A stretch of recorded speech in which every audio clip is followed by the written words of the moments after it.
معراج النبی صلی اللہ تعالی علیہ وآلہ وسلم ایک ایسا معجزہ ہے جو حکمتوں سے بھرپور ہے۔ ارباب فکر و نظر نے سفر معراج کی کچھ حکمتیں بیان فرمائی ہیں، مگر حقیقت حال اللہ اور اس کا رسول ہی بہتر جانتے ہیں۔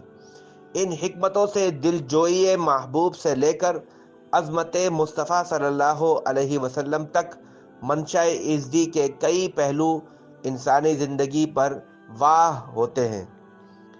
پہلی حکمت معراج کی یہ ہے کہ اعلان نبوت کے بعد کفار مکہ نے آپ صلی اللہ علیہ وسلم پر ظلم و ستم کے پہاڑ توڑ دیے۔ معاشرتی سطح پر آپ صلی اللہ علیہ وسلم کا اور آپ کے خاندان کا بائیکاٹ کر دیا گیا، جس کی بنا پر آپ کو انتہائی کرب اور تکلیف سے گزرنا پڑا۔ بائیکاٹ کے بعد آپ صلی اللہ علیہ وسلم کے شفیق چچا جناب ابو طالب اور آپ صلی اللہ علیہ وسلم کی محبوب زوجہ ام المؤمنین حضرت خدیجہ الکبریٰ رضی اللہ تعالی عنہا خالق حقیقی سے جا ملی۔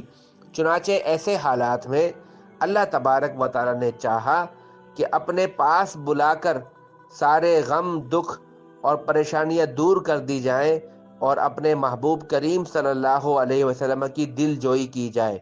ارشاد باری تعالیٰ ہے سورۃ الطور کی آیت نمبر 48 میں اللہ فرماتا ہے کہ اور اے حبیب مکرم صلی اللہ علیہ وسلم، ان کی باتوں سے غم زدہ نہ ہوں، آپ اپنے رب کے حکم کی خاطر صبر جاری رکھیے، بے شک آپ ہر وقت ہماری آنکھوں کے سامنے رہتے ہیں، یعنی ہماری نگہداشت میں رہتے ہیں۔